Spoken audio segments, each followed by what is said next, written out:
The Bison win a thriller at the Shack. We'll fully recap that. Plus, Steve Laqua on the Dragons missing out on the postseason. Hot Mike starts now. Hot Mike with Dom Izzo. Really?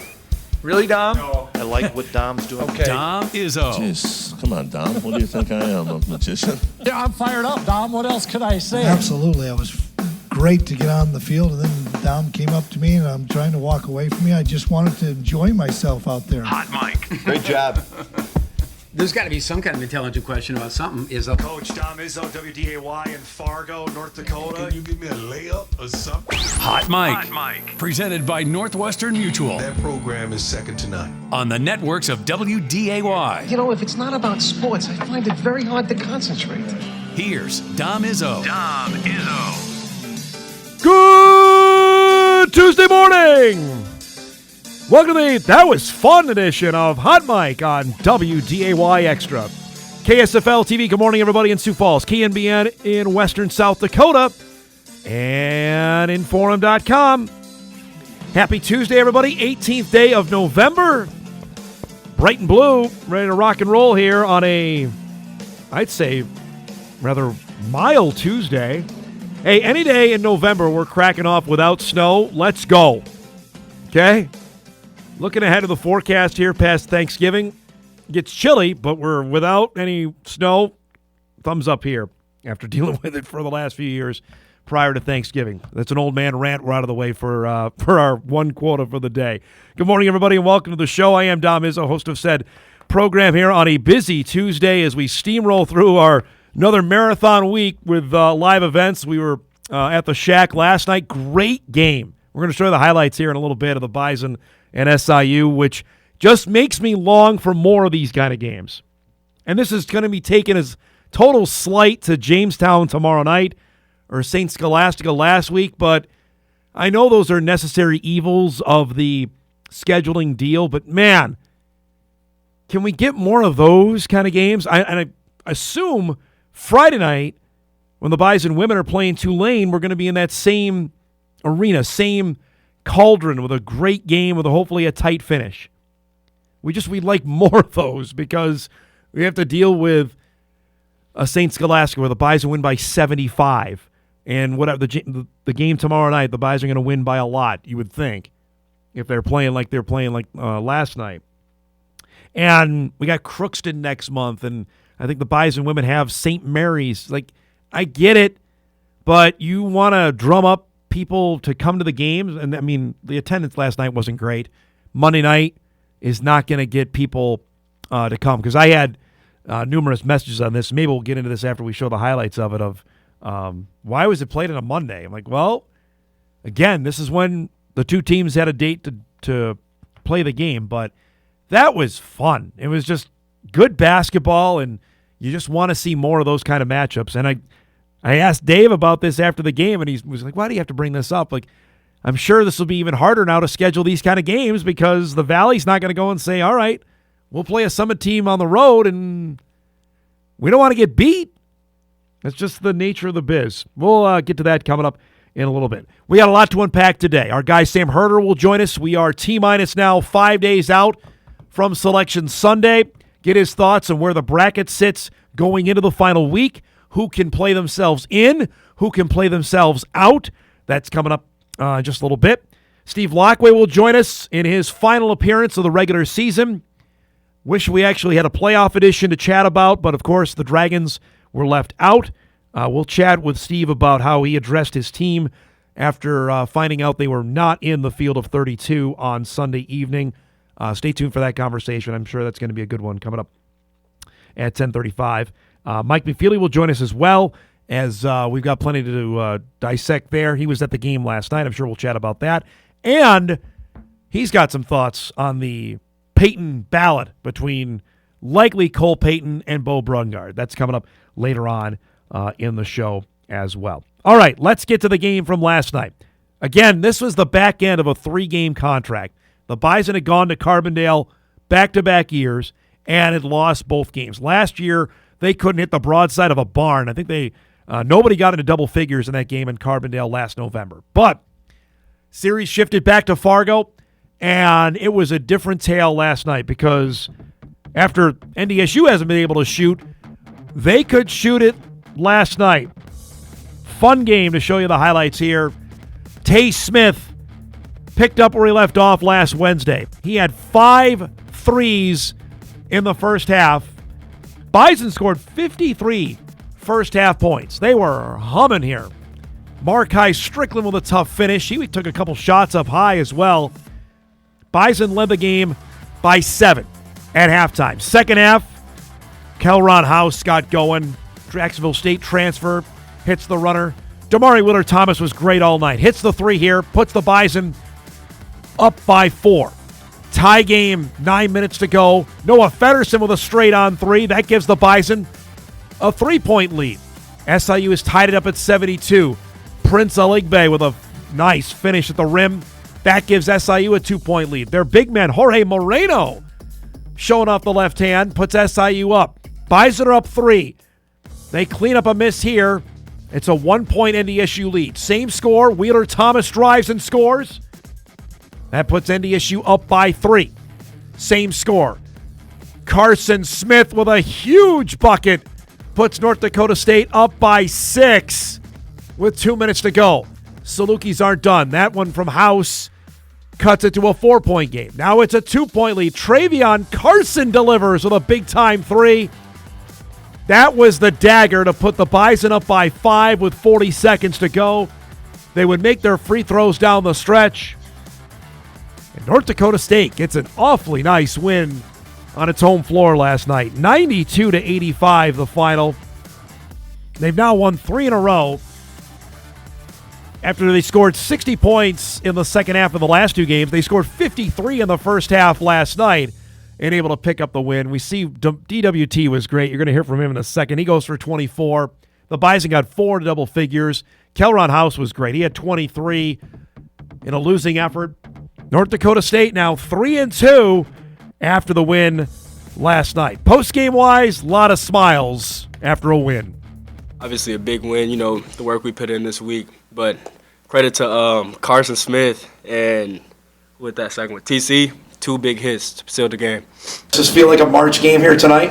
It kind of did. We know we owed them one. They beat us twice the past 2 years, and we came out ready to play today. It was a good feeling. Starting off the season, I was struggling a little bit.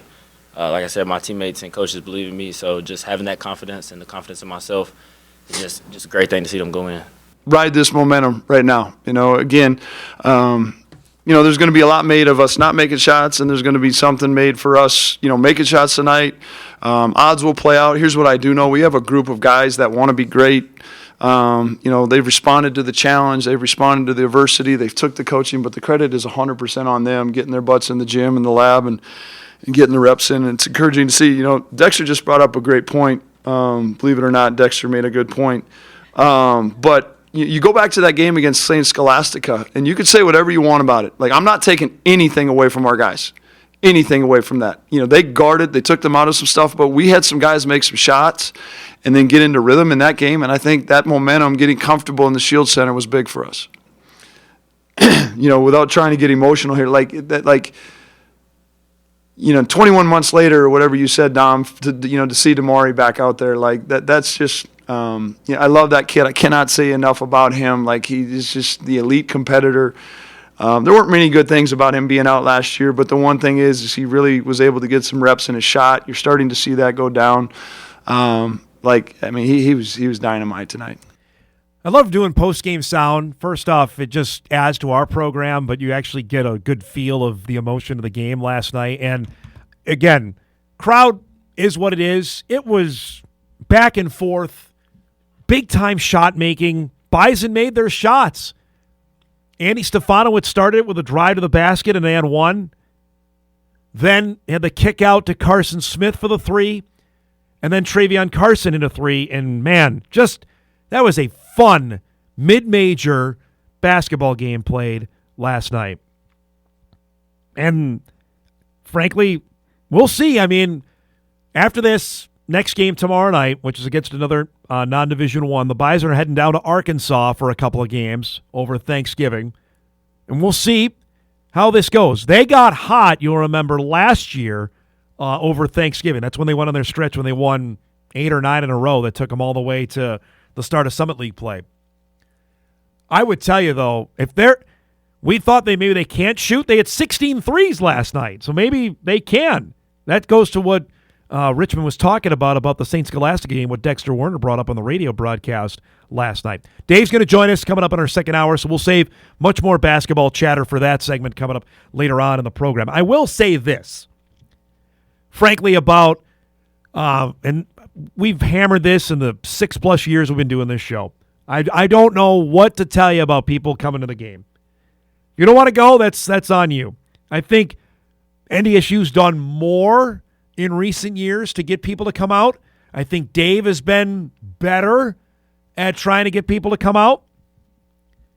Mondays are not ideal. I'm not going to lie to you, folks. That's not a night where people are starting their work week. You get home. I'll just tell you from my own experience. I'm picking up my son, doing dinner, and I got to go back to work. I'm not actually thinking a lot of people are going up to the basketball game unless they're hardcore Bison fans and want to be there. But in the fairness of trying to schedule games, you got to play when teams are available. Sometimes there are games on Sundays. Wednesdays aren't great. You got to play when you can, and especially if you're going to get a game at home. For this level of competition, talking about the Summit League, you're at the behest, certainly of the high majors, and mostly of certainly the group of 6, and I would say like the Big East, Big West, when they say, hey, we got an opening, can you play here? The answer's got to be yes. That's kind of the deal on that. But it's not ideal. But for those, hopefully you watched it on TV last night if you couldn't make it, because it was a great game. As we mentioned, much more with the Bison men coming up in our second hour. Also last night, I'm ignoring the NFL game. It happened. The Cowboys won. There you go. And I'm going to retract immediately, by the way, what I said yesterday.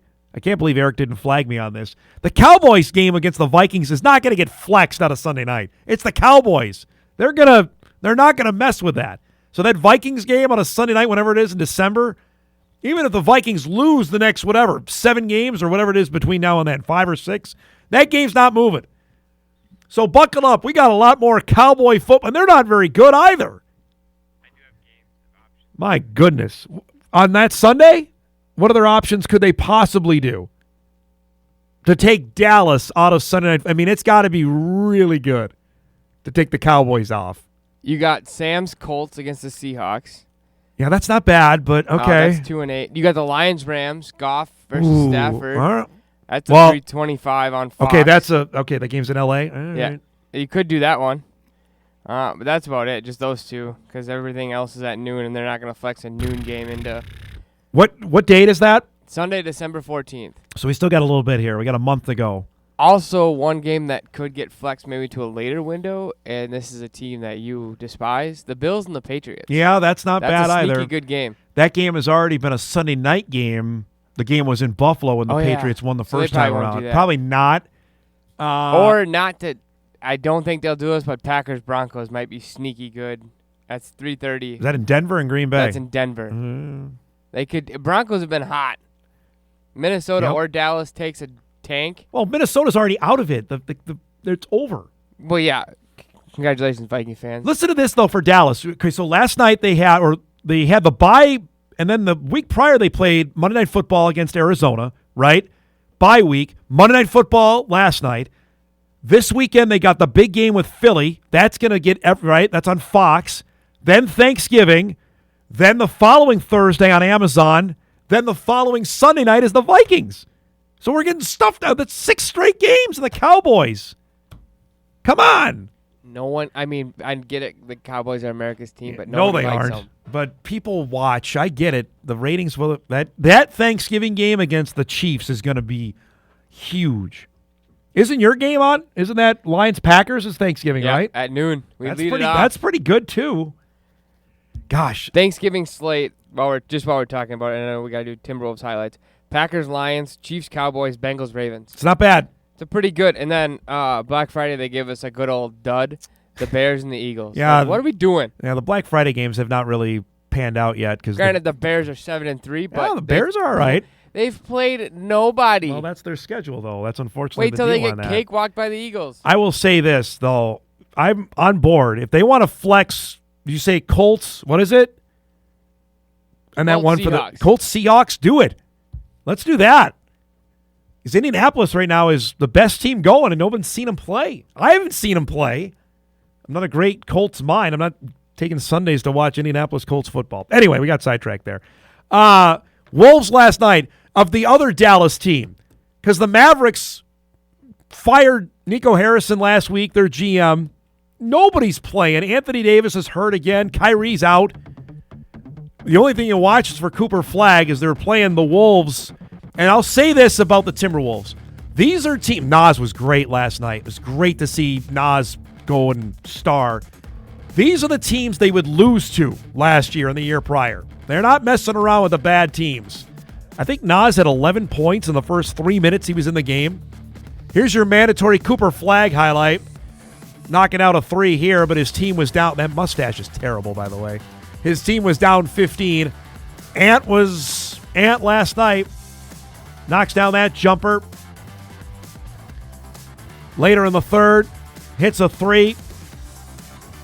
Lead expands up to 17. Now they're blowing them up on 30. Nas with a step back 3. They win convincingly by 24 last night. 120-96. 6 Wolves in double figures.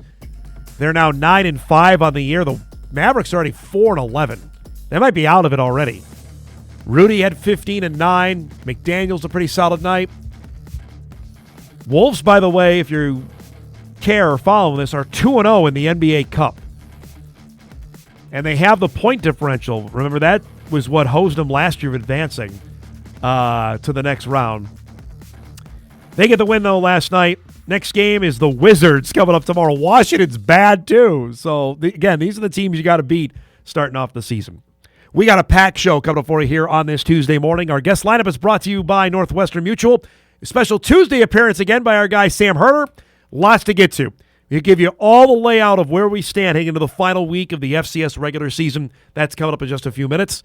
Our guy Mike McFeely in studio at 9:35. No, Mike's got a couple topics we want to hit on. I'm going to tease all of it. That's coming up at 9:35. Our second hour will be led off by Dave Richman. Recap the great Bison victory last night over SIU. And at 10:35, Steve Laqua will join us after the Dragons season ended after a historic win. First time that MSU had won against Mankato since 1981. We'll unpack that coming up at 10:35. That and a heck of a lot more here on a busy Tuesday. We'll take our first break. We come back. Sam Herder gives us the latest as we head into the final week of the FCS regular season. How big is the Brawl of the Wild game? That's coming up when we come back.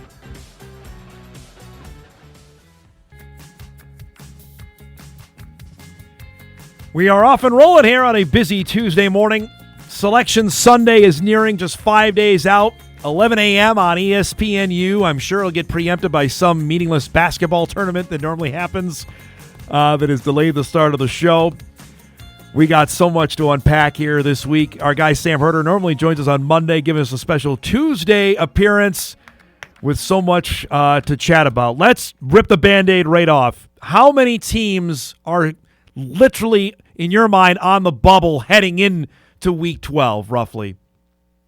Yeah, I think it could be a pretty packed bubble right now. Right? Like, I have 1, 2, 3, 4, 5, 6, 7, 8, 9, 10. 10 teams that I have outside of my playoff bracket right now that's coming out later this week that at least will have an argument to get in. And so we're probably looking at 14 teams battling for those last 4 spots in the bracket. And it could get even crazier, too, if Yale beats Harvard or UT Martin beats Tennessee Tech, or Lafayette beats Lehigh. All of a sudden, some of these 1-bid leagues turn into 2-bid leagues, and the bubble gets even more packed. So there's a lot of different scenarios this could play out. Let's start with the biggest game of the weekend, the Brawl of the Wild game. Is the loser of that, how far would they drop in the seedings, in your opinion?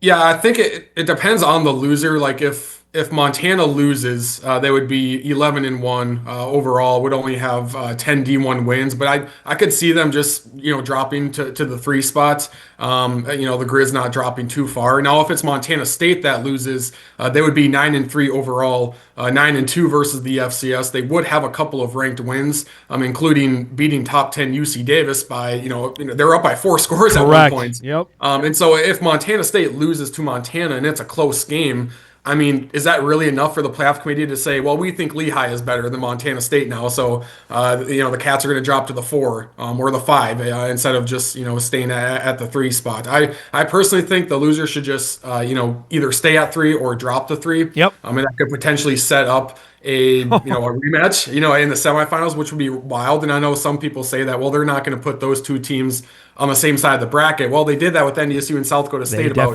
6 times in the last 12 years or whatever the case may be. And that's the other thing too with the playoff committee is when they're seeding these teams, they don't really take into account future games. Like they're not going to say, well, let's put Montana State 4 instead of 3 so we can avoid a potential semifinal rematch. That's not necessarily how they think. I just think that if Montana State loses and they're 9-3, yeah, 12-0 Lehigh on paper looks better than 9-3 just because of the records. But at the same time, the playoff committee and all these commissioners and ADs, they stress about scheduling tough in the non-conference. And if you look at Montana State, their 2 losses in this scenario to the FCS would be at Montana. That's forgivable. And then losing a close game to South Dakota State, who was fully healthy and a top 3 team at that time. So if you say, well, we're going to bump you because you have 2 FCS losses compared to Lehigh having 0, you're sending a message of, well, don't schedule that game against South Dakota State. Schedule a cupcake. Right. And now you would only have 1 FCS loss and you'd be 3, instead of 4. And honestly, I think if you're Montana State, I guess I don't know what their fans think. Would you rather go to Montana in the semifinals again, or would you rather go to NDSU in the semifinals? I don't know. Maybe you would rather take your chances in Missoula again. So that 3 versus 4 spot is very, very. I'm with you on that. I'm worried about this committee. There's so many new members in the room. Frankly, I would have Tarleton ahead of Lehigh anyway. I've had that the whole 9 yards on that since the first rankings that we did way back when in late October. Let's go to Grand Forks. Is that a win and in game for both teams in your mind? Yeah, certainly. Whoever wins that will be at 8 wins. Both would have, whoever wins that game that would be their 3rd ranked win, I believe. And so not only in for the winner, but I think they could get somewhere in the top 16 seeds, where specifically, I don't know, kind of hard to say, probably between 10 and 15 maybe, and that gets you an automatic, home game in the first round. The loser, I think there's a lot of scenarios on what happens to the loser. I think if UND loses, UND has a much better chance to get in at 7 wins than South Dakota State at 7 wins. UND would still have a couple of ranked wins on their resume. All of their losses would be really close to highly ranked teams, and so I think a UND team would still have a pretty good shot to get in. Now for South Dakota State, if they lose, they're also 7-5. They also have a couple of ranked wins overall on their resume, but they would end the year on a 5-game losing streak. And yes, the committee takes overall body of work into account, but they also take how you've been playing lately into account. And it's just really hard to see a team on a 5-game losing streak get into the playoffs. Plus, if you look at just their Valley schedule, they would be 3-5. Yes, in the how do you put a team that looks like that into the playoffs? Now, I will say, if South Dakota State, if Chase Mason plays and he plays well, and South Dakota State plays well, and they lose to UND by 3 points, that's a different looking South Dakota State team than Chase Mason doesn't play and they lose by 17 points. So there might be some wiggle room there, but overall, to me, I think this is a must win for South Dakota State, or else they're really putting their chances with 7 wins on the playoff bubble. Sorry, Sam, the best thing UND has going for them, they beat Youngstown, and we think Youngstown is in. I think UND, if they lose, that win over the Penguins might be enough to get them in. Yeah, I think so, especially because Youngstown State is kind of on a heater right now. And I think the Penguins have an argument. They have to win this weekend. I believe they go to Northern Iowa. Correct. But Youngstown State, if they win, I think they should be a top 16 seed somewhere at 8-4 overall. I think they would have a couple of ranked wins. And so, that win for UND ages really well over Youngstown State. Their win over Southern Illinois, I mean, that hasn't aged super well. That's not UND's fault. SIU has kind of just, lost some really close games to ranked opponents. I don't think SIU is kind of in the playoff discussion anymore. But, that win for UND over Youngstown State could carry a lot of weight. I look at Illinois State here. I have two quick things before we got to go. Illinois State wins Saturday over SIU. They're 9-3. I think as the second place team in the Valley, you should be a top 8 seed. Do they get a bye if they win and are 9-3? I think they're going to be really close to getting a top 8 seed. 9 wins, 9 D1 wins. They had 3 ranked wins overall. SIU, South Dakota State, and they're, I believe, the last team to beat USD. And USD Correct. has since really gotten hot. So I look at that, 9 wins, 3 ranked wins, a top 20 strength of schedule. To me, I would stack that up better than a 10-win Harvard team that has a strength of schedule in the 80s, or even a Monmouth team that is 10-1 versus the FCS.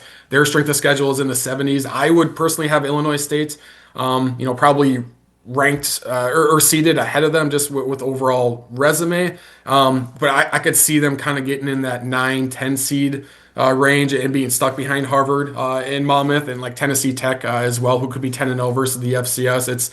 It's really hard to know what this committee is going to do. And like, they've had Lehigh ahead of Tarleton State, in their 2 in-season rankings. It wouldn't shock me at all if all of a sudden like Tarleton State jumps Lehigh, just just for whatever reason the case may be. I've always thought Tarleton was better than Lehigh, but in my bracketology, I've had Lehigh 1 spot ahead because that's what the playoff committee has done. So it's really hard to know for sure what they're going to do. We just try to stack their resumes as best as possible. All right, last thing before we got to go, and I appreciate this, and we'll visit again late next week or this weekend for the selection show on Sunday.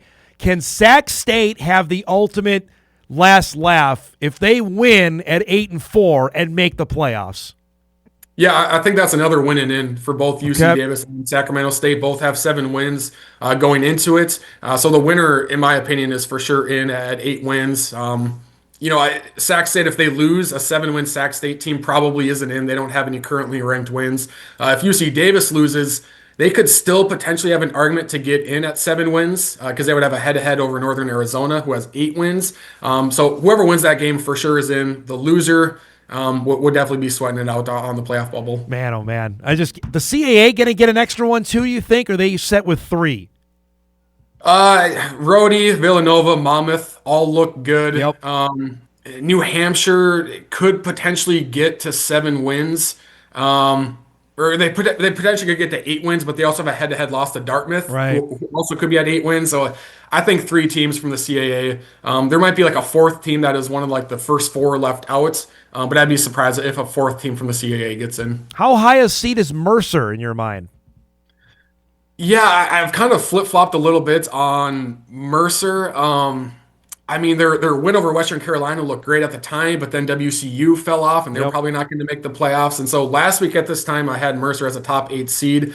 I think they get bumped out of the top 8 seeds, and I think Illinois State beating South Dakota State, that bumps Illinois State ahead of Mercer and bumps Mercer back. So I really like how Mercer is playing. Their quarterback is really, really good, one of the best quarterbacks in all of the FCS, and he's just a true freshman. I don't know if they get a top 8 seed or not, because I could see Monmouth, Harvard, Illinois State all bumping the Bears kind of out of that top 8 seed spot. All right, last thing, I promise. Valley get 5 or 6 teams in. Man, I think probably 5. And I'm projecting UND to beat South Dakota State. But if the Jacks get a win, then I think you're probably looking at 6.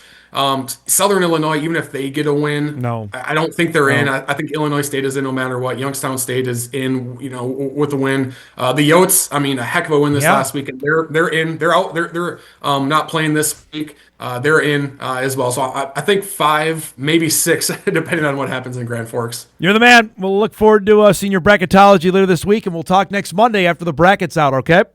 All right. Sounds good. Should be fun. Thanks. There we go. Sam Herder joining us on a special Tuesday appearance. Again, selection show comes up on Sunday morning, 11 a.m. on ESPNU.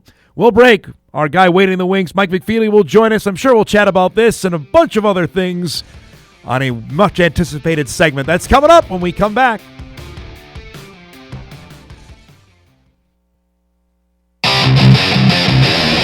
Oh, it's Mr. McFeely. I have seen the future, and he was wearing number 5, and I ain't talking about Robbie Grimsley, folks. Took out the muffins, took out the trail mix, took out the cookies. They stole the monster cookies. Wow, that's awesome. That is so awesome. Let's do some broadcasting. We're going to Gonna do some broadcasting with our guy, Mike McFeely. I have an email waiting in the inbox for you. Dom, can you ask Mike to go off on the doughheads at the NCAA Division II Football Selection Committee? How do they put Mankato State in the field? Yeah, I know. With the same record as my Dragons after the Dragons beat them soundly, I would say. On their field. On their field. It goes back. It goes back to the name recognition. Totally. If the roles were reversed, if Moorhead played in the Southern Division, if they beat, Mankato would still make it. I agree. Because it's Mankato State. We texted early on Sunday morning, and I was like, "Hey, I got a bad feeling this is going to happen." Went down. I think Augustana got hosed too. I agree. Augie lost 2 games. They were 9-2, and they got left out. Yep. Because of it's Mankato State. They expanded the tournament, and yet still don't have the best teams in it. Right, and I don't know that Moorhead State is a slam dunk, but the part that got me was, okay, if Augie gets in, I go, well, okay. Yep. I mean, they literally beat them the day before, head to head. Yes.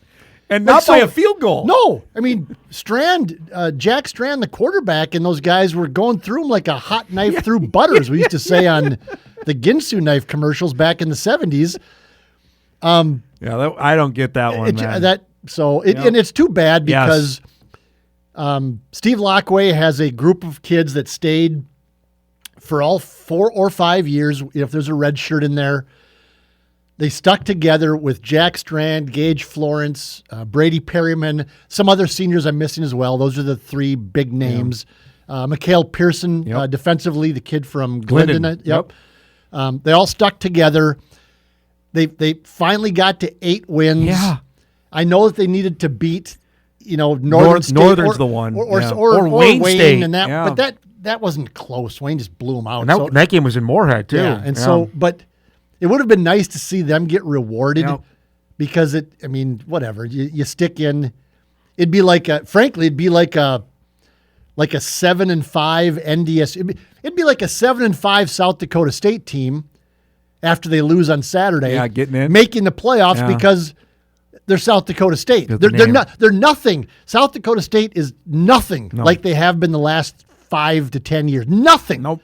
And it's more than just the quarterback. Correct. And it's more than just injuries. Correct. They weren't that good to begin with, as somebody has said since June.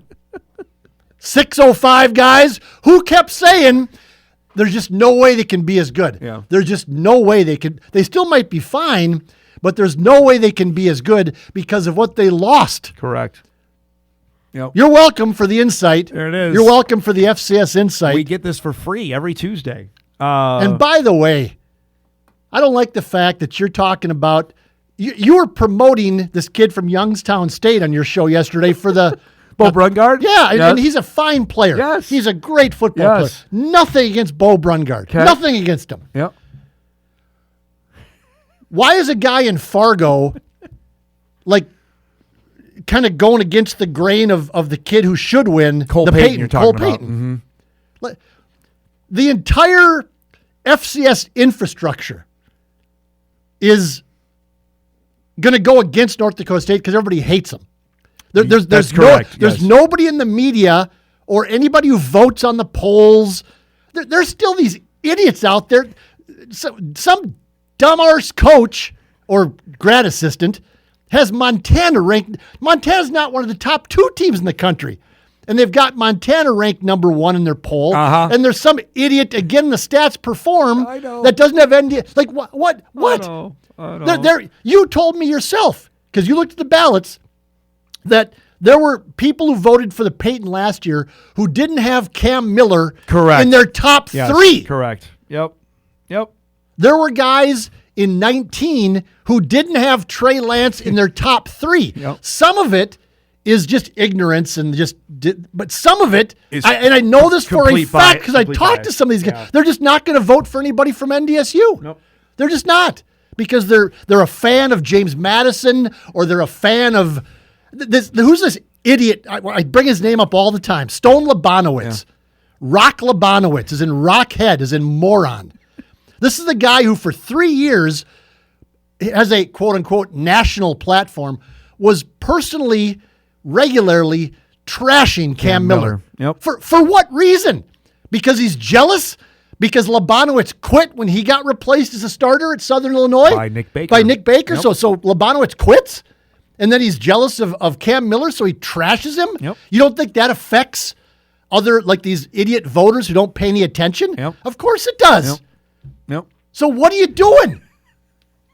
You're asking me? Cole Payton should win the Payton. I agree and with Tim you. Polasek, by the way, here's another one. Yeah, Coach of the Year. Tim Polasek should win Coach of the Year. Yep. I mean, we've been down this road before. You and I have literally sat in the banquet hall when Briscoe beat Chris Strevler, and the year after that when Hodges beat Stick. And I mean, again, nothing against. No. This Brungard kid's unbelievable. Yeah, Bo's really good. Unbelievable. Yep. It's nothing against him. Yep. Nothing against. I love Youngstown State. I'm glad that they're back to being a competitive Relevant. playoff Yeah, we team. needed it. Yeah. Yes, and I've said that. Yep. I've been a Doug Phillips guy since he got the job in late 19 or early 20. I'm glad that I'm glad they're doing well in Youngstown. It's awesome. It's a great football town, a great tradition. Without Brungard, I mean, this is probably that's what I was talking about yesterday. Without Brungard, how many games they win? Youngstown is not the same team. Yeah. But North Dakota State isn't the same team without Payton.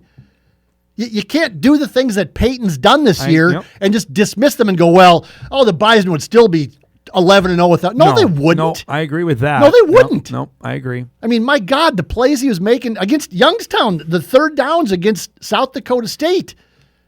Yeah, that's the thing. We were talking about this on the phone yesterday. So after the Jacks game on national TV, that Peyton was amazing, and then everybody was like, "Well, Cole's got it. He's going to be the Peyton winner." And then one bad game against UND apparently get thrown out, and Brungard is taken off. But when it came down to it in that game, he made the winning play. He made the winning plays. Yep. And by the way, Brungard had a bad game in Grand Forks as well. Yep. I was actually talking to Bubba Schweigert at halftime out in the lobby area at the Alaris, and I said, man, this kid from Youngstown is unbelievable, because Bubba had said, well, it looks like Youngstown's going to roll whoever they were playing that week. I said, man, this Brungard kid is unbelievable. And Bubba said, yeah, up here he was just okay. Yeah. He was kind of up and down. They did a pretty good job against him. And he was great against the Bison. And again, I'll reiterate this, and this is something Polisic has told us both. Again, Youngstown, how long were they planning for that game? 8 months? Well, right. 7 months? They put the game plan in. This is what we're going to do against North Dakota State. Well, they all do that, by the way. The coaches say they never do. NDSU was preparing for Colorado for 6 months last year. Tim can say what he wants. Well, and they were playing for Iowa for about a year and a half, right? I mean, everybody does that, but so one game at a time, Dom. We're not looking ahead. Before we wrap this segment, is in your opinion then, because this is it. This is the last. If I had a vote, which I do not. Today, this coming Saturday is the last. If I had a vote, yeah, I do not. I would vote Cole Payton, Bo Brungard, and the kid from Monmouth is good. Yeah, he's been hurt. Robertson. He's been hurt though. Yeah. Montana State's got to have somebody. I think they're the second best team in the country. I agree. Yep. Montana's got that Michael Wortham. He's a really good player. Wow, that kid's electric. Yep. But that's it. Like what you're saying right there. It's 1 and 1A, and then it's a drop after that. Yeah, I think that's fair. I just. You know how this goes. They're going to look at the number. Like, whoa, no, wow, he's got 50-some-odd no. touchdowns. You got to vote for that guy.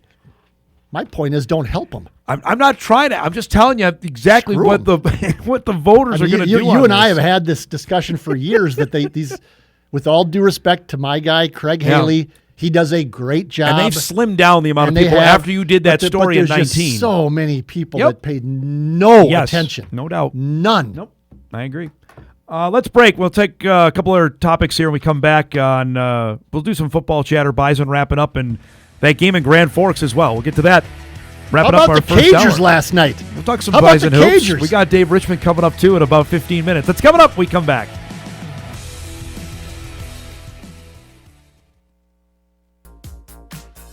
Uh-oh.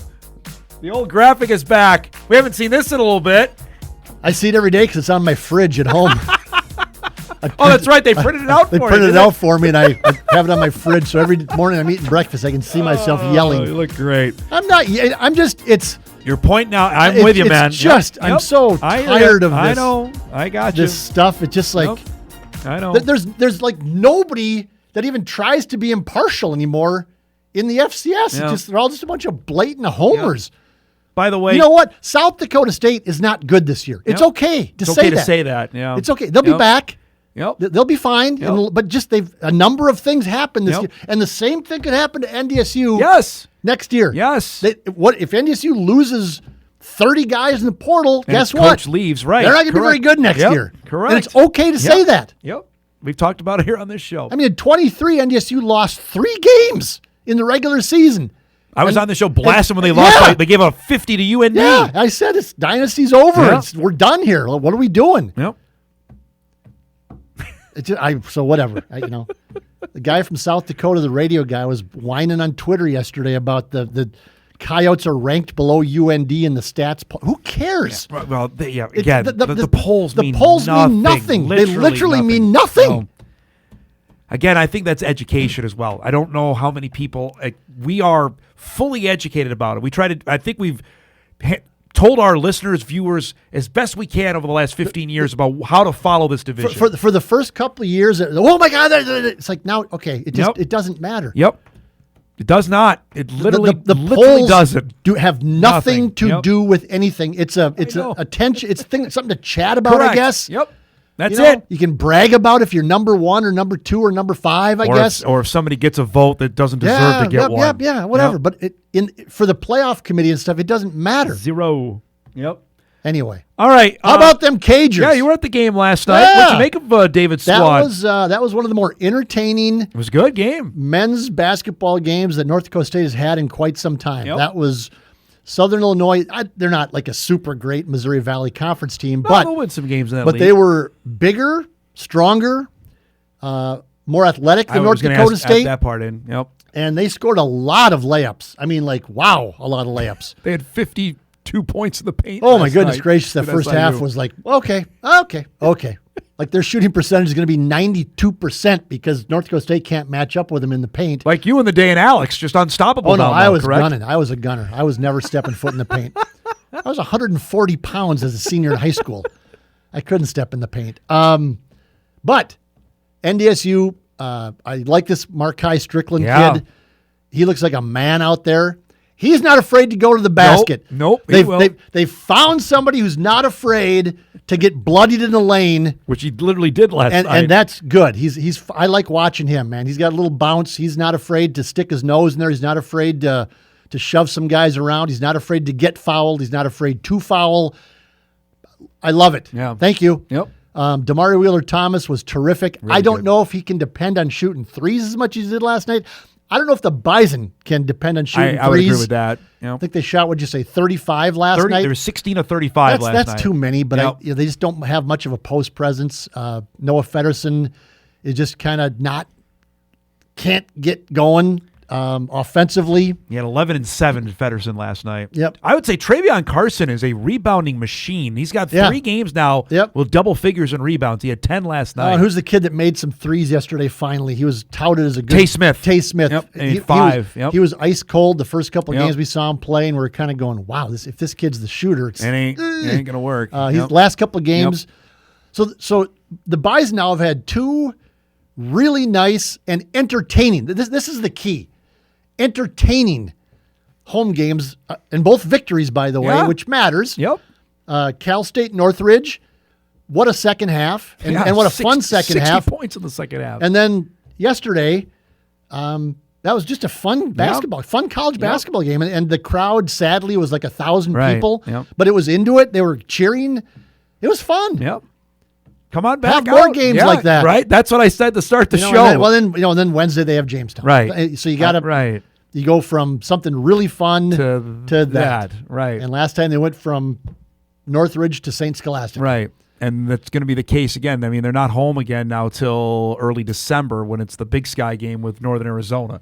So that was a fun. I like college basketball. That was an entertaining basketball game. It was. Good win. There's some offense. There's some defense. There's some physicality. There's all the things. Everything last night. Yep. Listen to you and McFeely complain that NDSU Cole Payton not getting any respect. Newsflash. Welcome to college football. It's all about politics. Yes, but I mean, I don't know it's about politics as much as it's about just people. No, it's just in NDSU's case, it's about people being resentful and jealous of North Dakota State because of their success. And there are media, shockingly, who also don't like the Fargo media because we're a bunch of mouthy people who work our asses off to cover NDSU and cover the subdivision, and they don't like that. Yep, you're exactly because right. Because they think we're as arrogant as NDSU is. And it's like, sorry, we're doing our job, man. We're doing our job. Yep, sorry, when exactly you have the 10-time national champion in your community, you got to cover You're it. going to devote resources to it. You got to cover it like because people care. Because I can exactly right. Tell you the numbers and all of that stuff. And same here. Before you go, you had one last interview with David Cook. Did you get him to finally admit that they're going to the Mountain West Conference? I did not. Yep. Did he get a phone call from the Mountain West Conference? No, he said no. He said he had not talked to. How did he phrase it? I did not talk to any Mountain West presidents or anything like that. Well, that's not a denial. See, that's where I'm at because I've been doing this long enough that like all these guys are so they can say something and they go, well, I didn't say that I didn't talk to anybody. You got to parse through the words there of what he exactly I didn't said. say I didn't talk to anybody. So I said I didn't talk to any. So it's all that game. How important for the next president to be in line with the athletic director and the head football coach? I'm going to make him be in line. I don't have much influence around here, but I'm going to do that. I'm going to be like Sid Hartman and be barging the guy's door down. And go, they got to go Mountain West. That's what I'm going to be doing with my 1931 tape recorder, and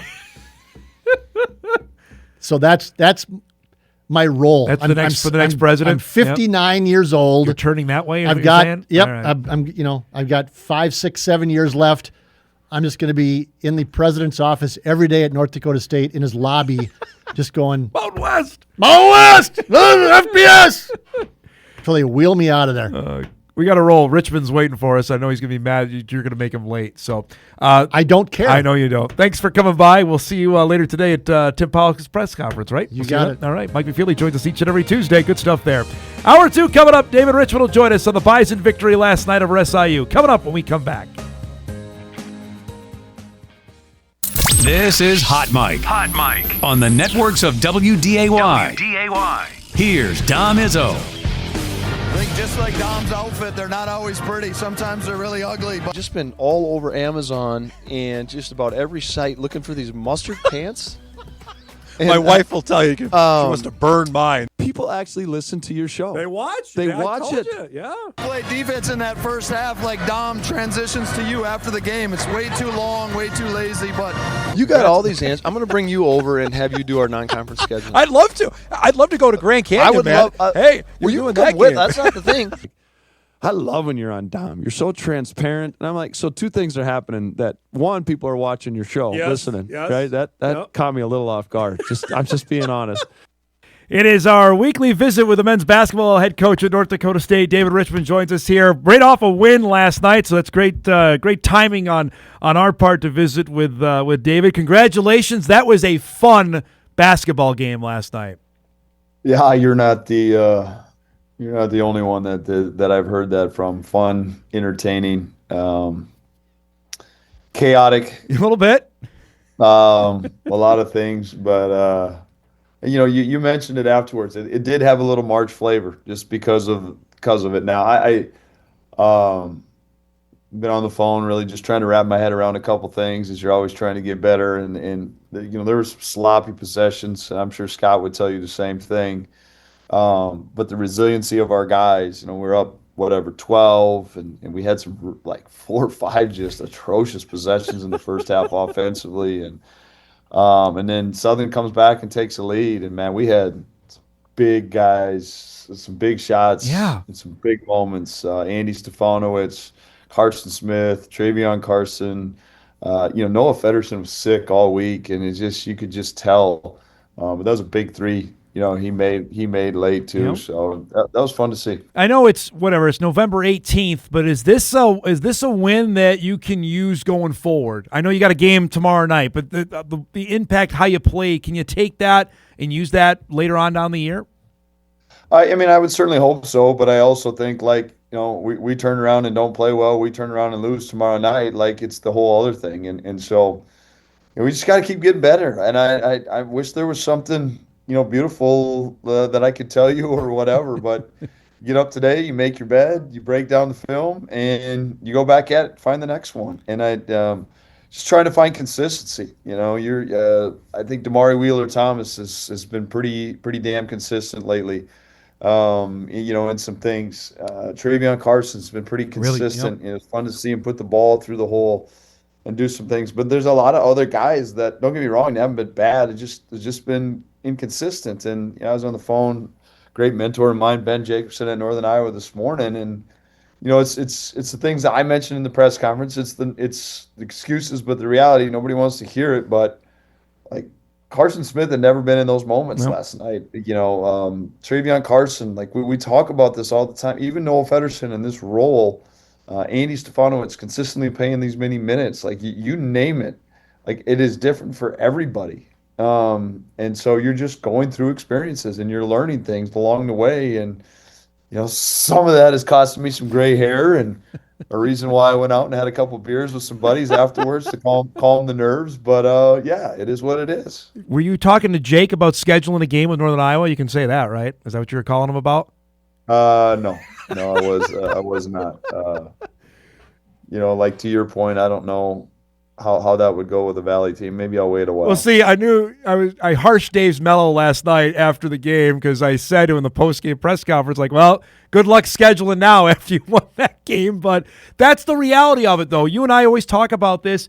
I mean, basically, this might be like the third time I've ever said this, but I do appreciate you once in a while for this. Like somebody, I think it was actually Derek Dinger was telling me, like, you guys were going back and forth with some emails and talking scheduling this week. We were. Listen, like, we get it. I don't know, and you get it because you actually listen to me, but, like, it is what it is. Well, you sold your soul. You went there twice, and then you finally got him to come here once. That's the way it works. Yeah, and that's just one example of scheduling. Yeah, right? And, I mean, like, and the reality of it and the harder part of it, we need to continue to somehow, some way find more mid-major games because the high majors are either playing quad ones against themselves and their league or in crossover conference challenges, or they're playing quad fours because they play so many quad ones right now. And notoriously we've been stuck in that 2-3 area. But again, like they're excuses. We'll figure it out. We put together a schedule, and it's a very challenging schedule. A turnaround and a quick turnaround, and then next week I think Jacksonville State and Arkansas State, like two names people aren't like just wow they're going to play them, but those are good basketball teams. They're really good basketball teams. And then we travel to Montana. You turn around in northern Arizona. I mean it's just, but that's good. Let's talk about Damari here because you mentioned it in the post game about, and I know I talked to you about this as well after the CSUN game that he hadn't played on that floor in 21 months. To see, is this the Damari Wheeler-Thomas when you were recruiting him, fully healthy, developed that, man, he could be an impact guy for you? Well, I think it's that a little bit, and it might even be, and I'm knocking on wood because the health and all those things, but it might even be a better version. And of all the crap that he's been through and all those things, you try to find a silver lining in everything. And he's put in a ton of time in the gym, and his, I don't know, his shot is, maybe mechanically a little funky, but it goes in, and it goes in now at a better and better clip. And I think that's just a testament to who he is. Like, he is a elite competitor. He is an elite worker. He's got a vibe and a maturity to him. You can sense the locker room is different. He's not the biggest presence physically in the locker room. I can promise you he's the biggest presence. You don't mess with Damari in there. And I think the other thing, there is a very mutual respect, healthy respect between the two of us. And when you have that, from a head coach to a guard, and with him and Andy, I just, again, great for us. Like, you hear the stories because of, you're in the know with us, Dom, but like, I'm very, very happy and very, very proud of that young man because he's been through it. Is Travion Carson a better rebounder than you thought? I mean, I think he's already got 3 games where he's got double-digit in rebounds, including last night. Yeah, I mean, I think that's fair. When you look down in multiple games, he's already had double-digit rebounds, and he's not the biggest guy on the floor. Yeah. And, now, I will say this. Josh Jones did a terrific job with that eval, because Travion Carson is a winner, and I just wish more people would understand this. It's like all we look about is the P, the T, the S, period, points, with points. Yep. There's so many other things that go into it. And Travion Carson impacts winning a lot.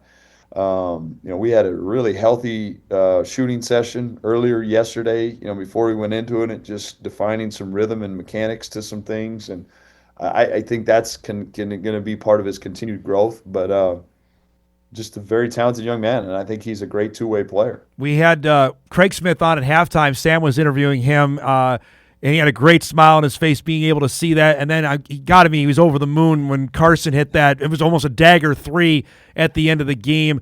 He redshirted last year. You saw him every day. Describe what his work has been like to now be a contributor for your team. So, Craig's been awesome for me because, he's been at a number of games, and we can talk a little basketball, but we can also talk fatherhood. And our middle one, played in the EDC championship volleyball match on Saturday, and it was back and forth. And, I would much rather coach than be a parent. Yeah, you just feel like you have some control over it. And Craig kind of mentioned the same thing because him and Carson talked. But enough about me, enough about Craig. I was talking to people this morning. Carson Smith is just, and I'm sitting here and the computer's to the back like he's in the gym this morning, and it's just who he is. There's almost zero bad days. What he lacks in athleticism, he makes up in for work ethic, understanding, compete, joy. He's the best. You cannot have 14 or 15 Carson Smiths just because, athletically or just some things, might get exposed over time, but you damn well better have a couple of them. And he's everything that's in a college basketball day and age that's junky and all this. Carson Smith is about the right things. And he's someone that's going places on the court. He's someone that's going places in life. Just an absolute pleasure to be around. All right, let's back up. Are you crazy volleyball dad in the stands? I did not say that. No. In fact, I'm the opposite. I am sitting there, and Are you by yourself? Are you by yourself when you're sitting there? No. Okay. No, because then I get in trouble. My wife, will be like, "Come sit by me." But you just feel it. You just feel it, and but it's freaking awesome. Yeah. People complain about. Here's my diatribe. People complain about youth sports. And youth sports is a racket now. Oh, yeah. It's a racket. Oh, yeah. And we individualize the sports too soon, and it costs us a lot of money. But I will say this, in multiple ways, whether it's, theater with Mal or volleyball or basketball, I get to watch my girls do something they love. And thankfully, we've been very blessed to be around some great parents, too. And it's a lot of fun. You're going to be out in Bismarck this weekend for a little bit? Can you make it out there? I may not sneak out there. Yeah. Nice. I am going to be. That's fantastic. Actually, I'm not going to hide behind that. I'm going to be a proud dad out there. That's fantastic. That's awesome. One last thing before we go to break, and I want to chat about your signing class because we didn't get a chance to do that last week. When you go in after the game, how much do you want to? I know you celebrate every win, but is this? I know none is not more important than the next game, but is this one let's celebrate this one, boys, before we got practice today and get back out there tomorrow night? No, it's not. I mean, were we more excited after this one than when we beat St. Scholastica? Absolutely, Dom. I'm not gonna run from that, but there's a next one, and that next one is coming tomorrow, and there's a next opportunity today to get better at practice, and I know it's not like I said, the flashy stuff, but it's the reality. Who are you consistently?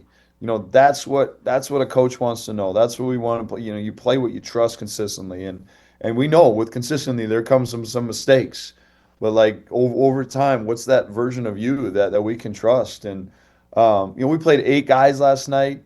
I still think at times I got to figure out a way to get Riley Massey out there right now. We got a couple guys in Max and E that are banged up a little bit. Max is really close to getting back out there, maybe even possibly tomorrow night.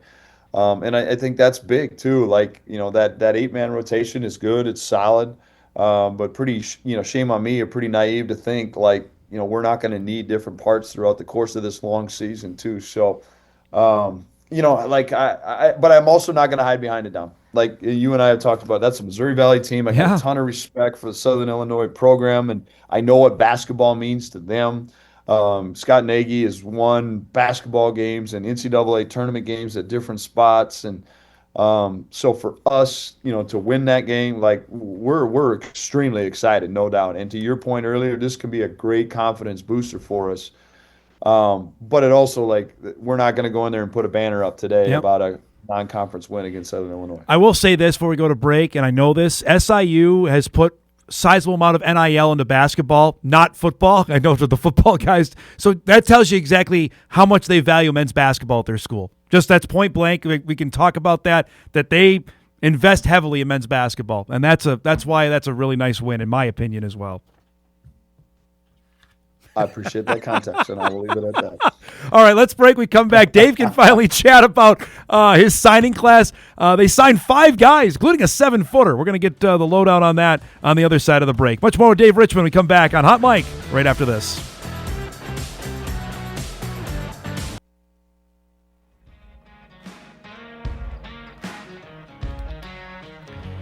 All right, welcome back, everybody. Dragon head football coach Steve Laqua going to join us here in about 15 minutes to recount the Dragons' win at Mankato. Back with NDSU men's basketball head coach Dave Richman. We're going to chat about the Bison signing class here in just a moment. We were just recounting the amount of Thanksgivings you've spent in different states, because next week you're going to add Arkansas to the list. Alabama last year. You were in New Mexico a couple years ago. You've checked. I think Nebraska. I know the COVID year you guys were down there. Yeah, you've added quite a few states to the list here.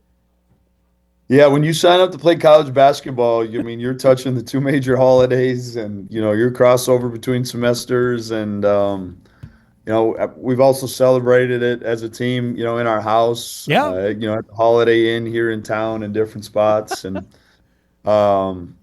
yeah, is it nicer when it's both of my families together? 100%. But again, going back to the scheduling thing, we're at the mercy of a lot of different things, and we're just glad we were able to get a schedule. All right, so here you go. I'm going to speak up again.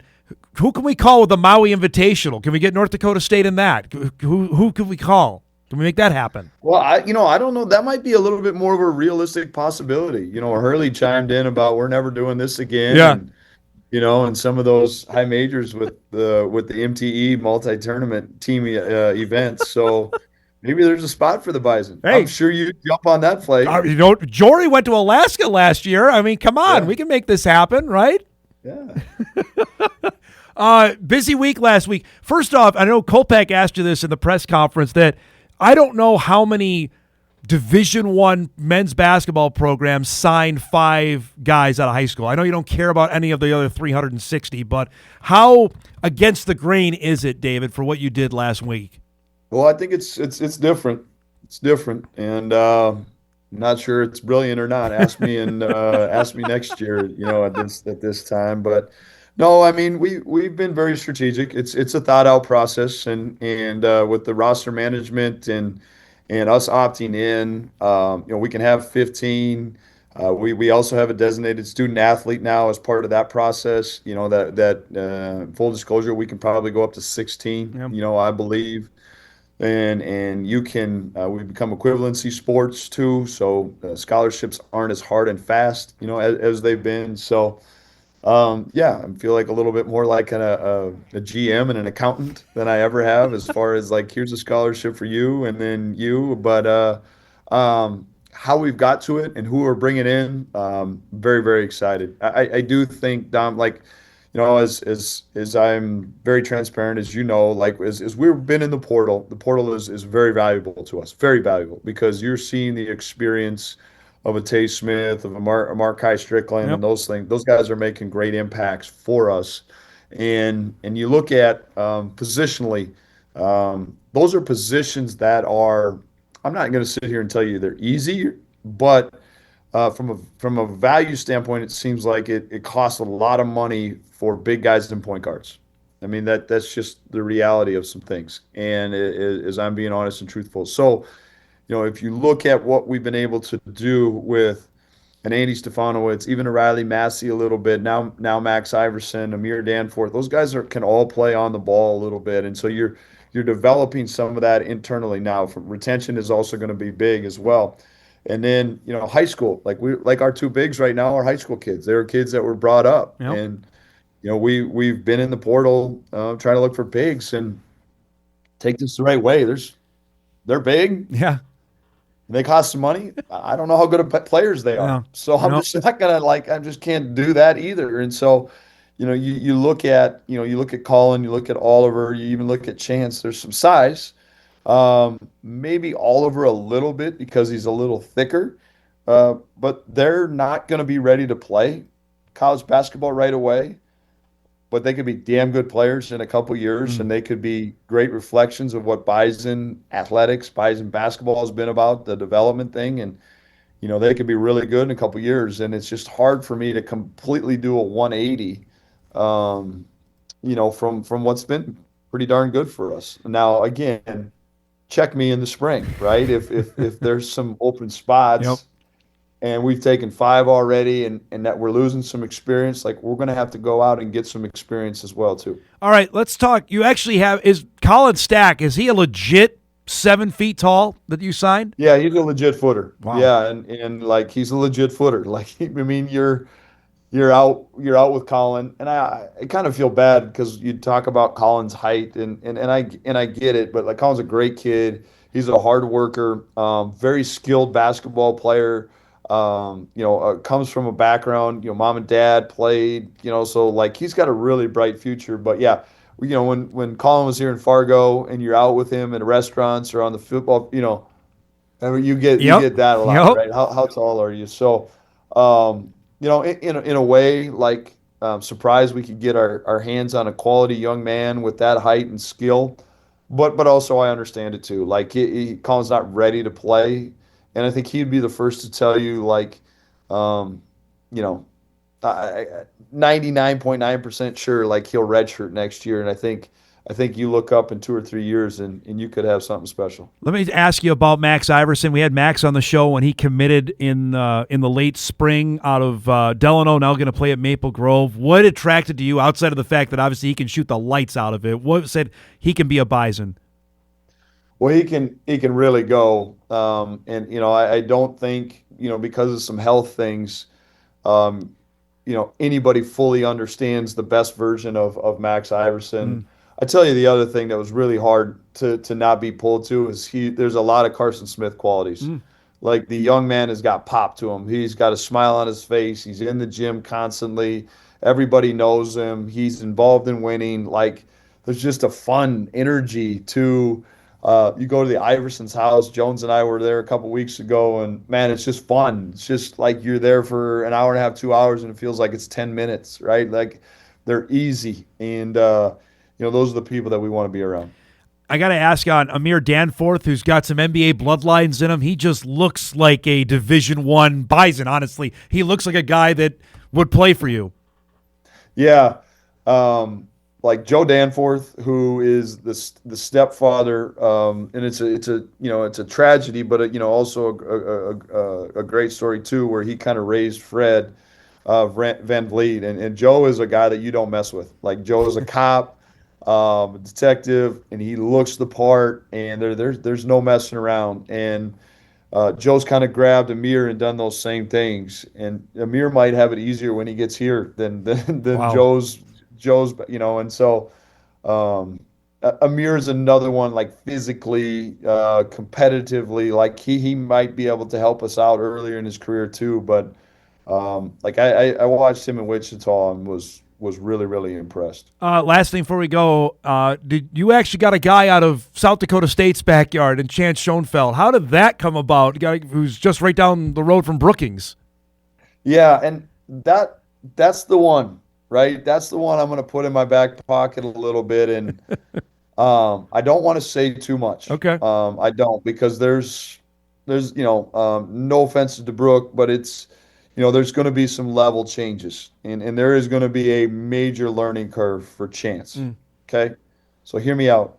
But he came to camp, and we really didn't know much about him at all, and you saw some things with his size at 6'6", 6'7", and his skill, like it's a smooth jumper. Like there's some things, and full disclosure, like he's coming here as a walk-on, and I like that, because it really told me, because he had some other opportunities. I was said, like, how great do you want to be? If you want to be great, you're going to make some sacrifices, and one of those is to pay for your education, and maybe it's only for a year, because he works into some of these things. And I'm excited about all the guys, and maybe Chance has got the biggest, jump to get there, but he could also be, with that size and skill, he could be really good in a couple of years. Jury, a lot of that will be it'll be up to Chance. How bad's he want it? Lucky for you, you get to see me again tomorrow. How excited are you about that? Is that really lucky for me? 3 days back. I know. Hey, again, we'll end it on scheduling. You schedule this, man. So that's your deal. Well, we don't actually really see each other. Oh, you know what? I do have a problem with you, though. Oh, okay. Let it rip. What do you got? I looked down, and I'm pretty sure I saw a maroon sweater on yesterday. Yeah. It was red. No, it was red. It wasn't maroon. No, it was maroon. It looked just like the red. Salukis No, colors. it was not. It was red. I thought you flew in with them. You can join like all the Bison fans and think I dress. Yeah, that's great. I appreciate that. That's good. I love I'm gonna create a false account. And you got a burner going? There we go. Because I know that just digs. Yeah, it does. Go ahead and you can join the growing list on that. I appreciate it. Thanks for the time as always. Congrats on the win, and we'll see you tomorrow. Okay. See you tomorrow. Thanks, brother. There he goes. David Richman joining us every Tuesday. His appearances are brought to us by Northwestern Mutual. Good win for the Bison, and they've got Jamestown coming up tomorrow night. We'll break. We come back. Steve Laqua will join us to reflect on the Dragons' historic win and then the emotion of being left out of the Division II playoffs. That's coming up when we come back.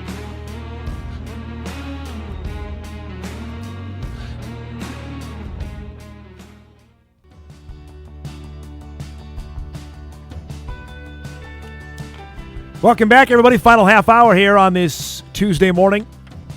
Busy show coming up tomorrow as well. Start our Prep Bowl preview. We got 3 teams still playing. Moorhead still alive, Hillcrest Lutheran still alive, and Breckenridge still alive. We'll get all you ready for that coming up tomorrow on the show. Every Tuesday throughout the football season, we have had the head coach of Minnesota State University Moorhead join us to discuss his football team. I can tell you this is one of the least anticipated conversations I wanted to have with him, because I was not emotionally detached on this. If the Dragons won the game Saturday at Mankato, dominated the game, and got left out of the selection for the Division II tournament. Steve Laqua joins us here. I don't even know. There's no manual for how to address your team, so I'll just ask you, what was that like Sunday evening when you found out you were not in the tournament? Well, it was a punch in the gut, right?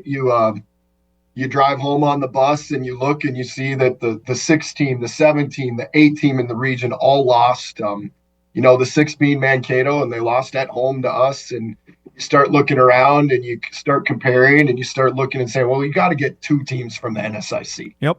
And so you're looking at that second team going, us, Mankato, Augie, and you go, well, Augie's lost the last 2 weeks. They just got thumped by 30 to Mankato, and they were 8. They lose. There's no way they can stay in it. And Mankato's 6, and we just went there and in a playoff type game where if they lose, you feel like they're out, and you win, and you kind of convince yourself, hey, we got a shot to get this thing called, and we had to have a lot of things go right for us, and they did. And so it gave us hope, but it didn't happen, and so it's hard. It's the first time I've had to experience, an end of season. If you lose a game and that's it, you kind of know on the field. If you're going into a game and we're not playing anymore, it's the end. Yep. This is the first time that you leave that field. You don't know that the end is there. And so I experienced for the first time the end of season in my kitchen with my laptop, seeing that we didn't get selected, and that's the end. And so that was a different experience. I think that was a different experience for our players, and being able to handle that. And so The sad part is it taints what a really great day the day before was, but that is what it is. And you know what? That is college football. I tell myself that's college football. Since the beginning of time, there's people that don't get into the playoffs that feel they should.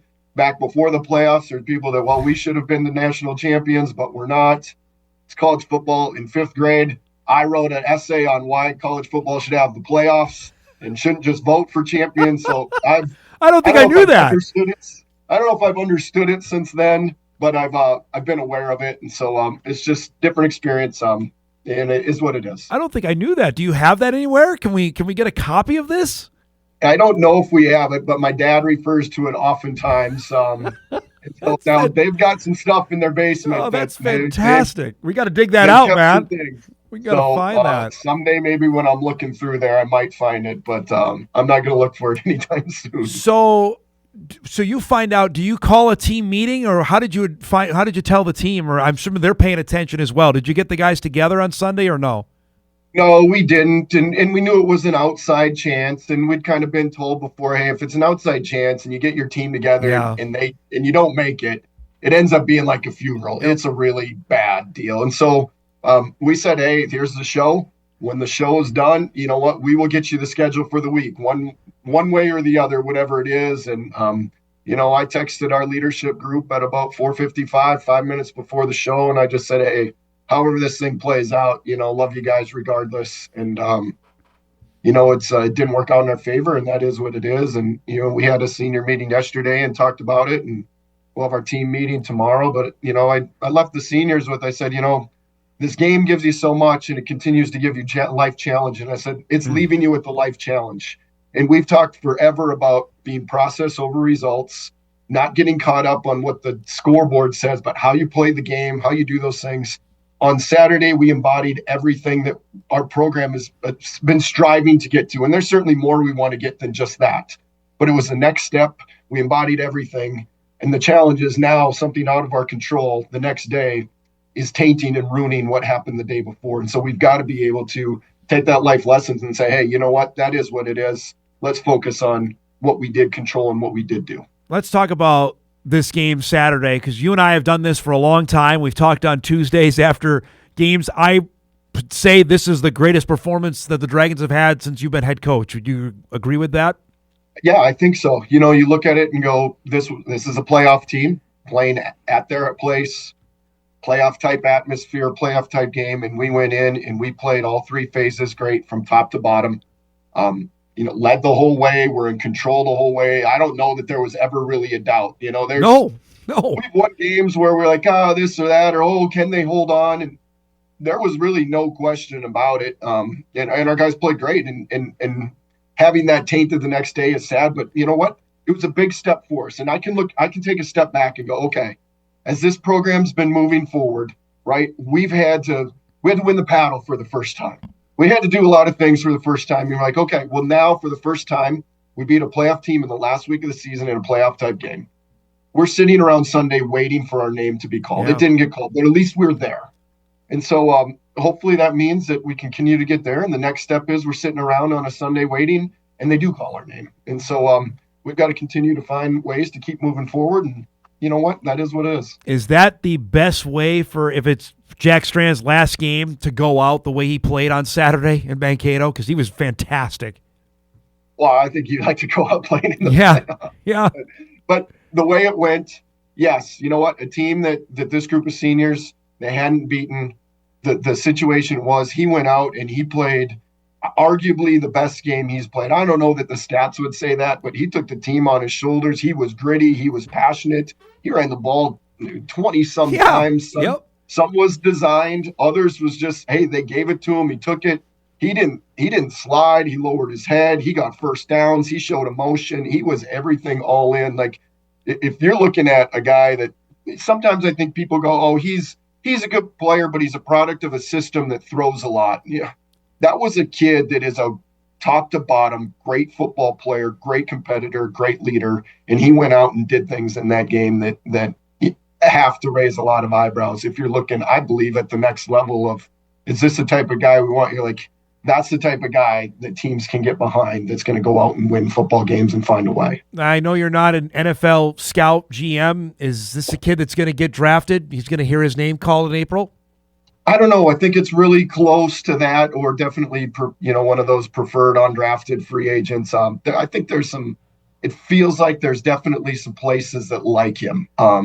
And I think they are realistic of, we're not drafting somebody that's going to save our organization. Yeah. We're drafting somebody that's going to be in the room as a backup, that's going to grow, that's going to develop, that's going to be solid. And if that's maybe all it becomes, that's really good, but there's something that could become more. And so I don't know. It's crazy. Some of these questions you get asked blow my mind. They're like, hey, do you think he will be able to handle sitting in a quarterback room in the NFL when he's not the starter? And I'm like, because his ego, you think his ego's so big, like you think he thinks he's going to walk in and run an NFL team? Like, no, he understands he's going to grow, he's going to develop. This is a kid that goes to the dining center, and before he sits down at the table, he's like, hey, is it okay if I sit here? Like, yeah, he's going to be fine. He'll do whatever you want, and he'll grow and develop, and if you believe in him, he'll help you guys out. With a kid like that, and I say kid, with a player like that you went and found him, how much does that also validate what you're doing recruiting-wise? Like, this is a guy that nobody else was recruiting, and we found him. Well, he found us. We found him. Some of both. There's maybe a little bit of luck. I do think we do a good job of finding talent in guys that maybe isn't seen by a lot of people, and then not just finding it, but developing it. I mean, at the end of the day, he's a wing T quarterback that hardly threw the ball. He certainly had the skill, but he had to be developed. I think, Justin Check's done a phenomenal job as a quarterback coach, taking him from wing T to throwing the ball 50 sometimes a game. And you go through this whole season, we threw the ball, I don't know, it was over 500 times. He's got 13 turnover worthy throws.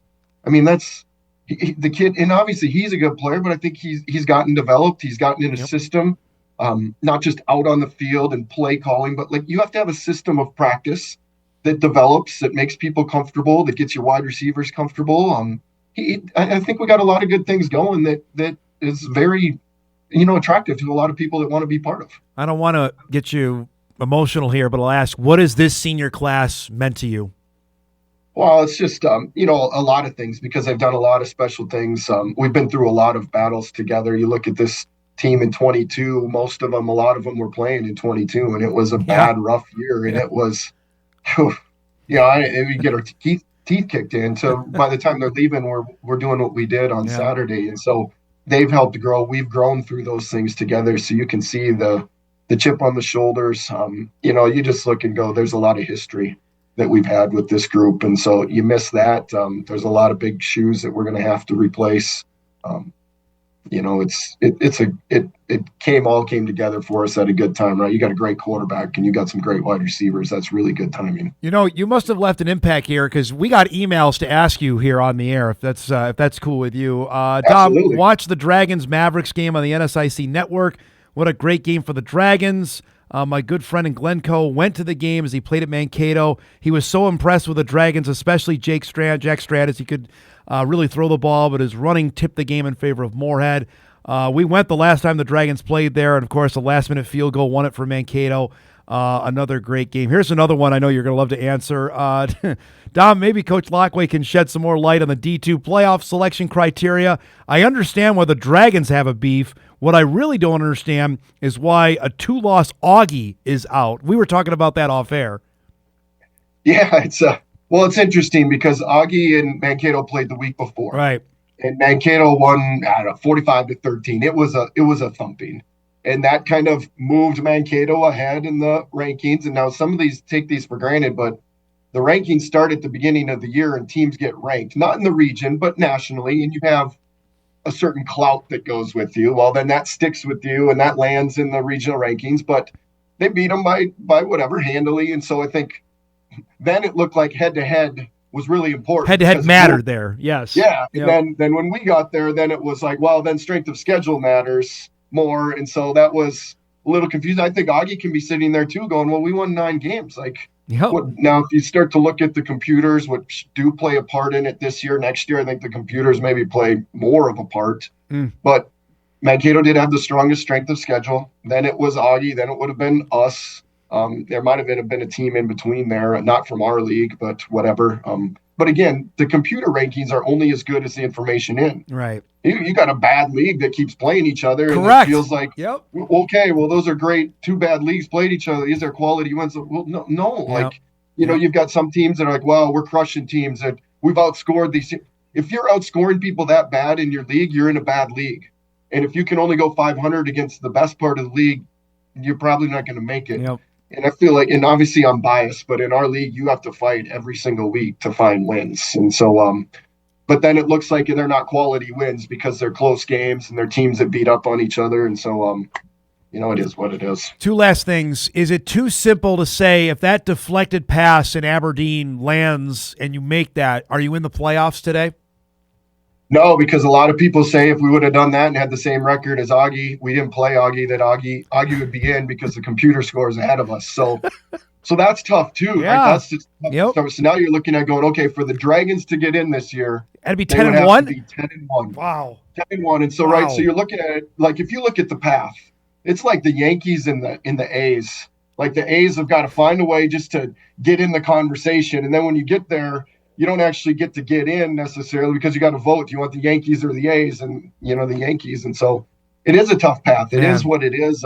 We've got to find ways to build our brand where, hey, we're ranked in the top 25 at the beginning of the year. People maybe give us some of the benefit of the doubt where we get there, but we got to do that consistently over time. And that's the next step. That's our challenge. We got to move to that part. I will say, though, it's almost unfair to ask you guys to be perfect because that's what it's saying. You almost have to be perfect to make the postseason. That doesn't sound fair. Yeah, no, it's tough. But at the end of it's tough when you're in a 14-team league. That's right? Really good. Yep. We're only going to take. Yep. We barely got 2 in this year. I know. Okay, so that's tough. But I can look back. We had a year in our league where we had 11-0, 11-0, 10-1, and 10-1 doesn't make it. Yep. That's so it's been there. It's tough. It's a flawed system. Some of it's Division II. There's not a ton of money, so you don't have the same scrutiny that the highest level has. That's okay. That's part of it. You just gotta take things with a grain of sand and be okay. We got to go here, but I got a message about our conversations. I said, Dom, I just want to let you know, really love watching you with Coach Laqua on the show. You get Steve to open up in a way that I don't think he opens up to most any other people. I know we've known each other forever, so I will attest to that.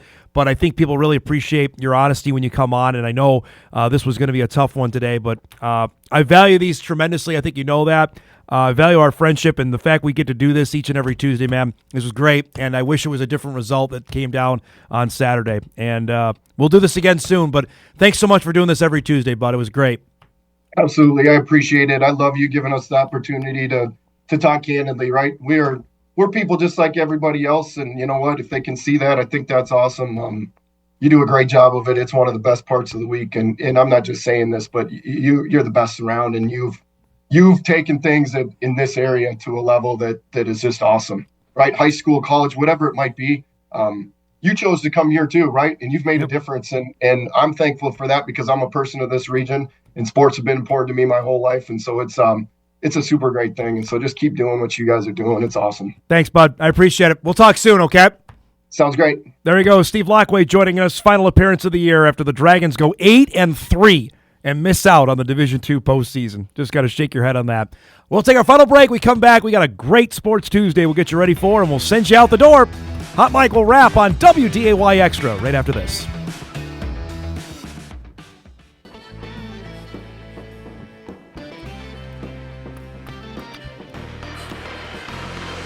All right, wrapping things up here on this Wednesday morning packed show.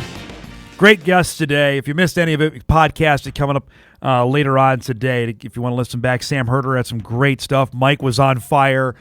Dave was Dave, and Steve was really good as well. So if you missed any of that, that's be podcastable like it is each and every day, Inforum.com or wherever you find your podcasts, WDAY Plus if you want to go back and watch Mike gyrate throughout his conversation on the Walter Payton balloting, which was highly entertaining. Again, a reminder, we got Tim Polisik's press conference coming up later today, 1:30. You can stream that on WDAY Plus as well, as we're anticipating this is the calm before the storm. We got state volleyball starting on Thursday. We'll give you all the details on that coming up on tomorrow's show. Speaking of which, let's do some what to watch before we get out of here.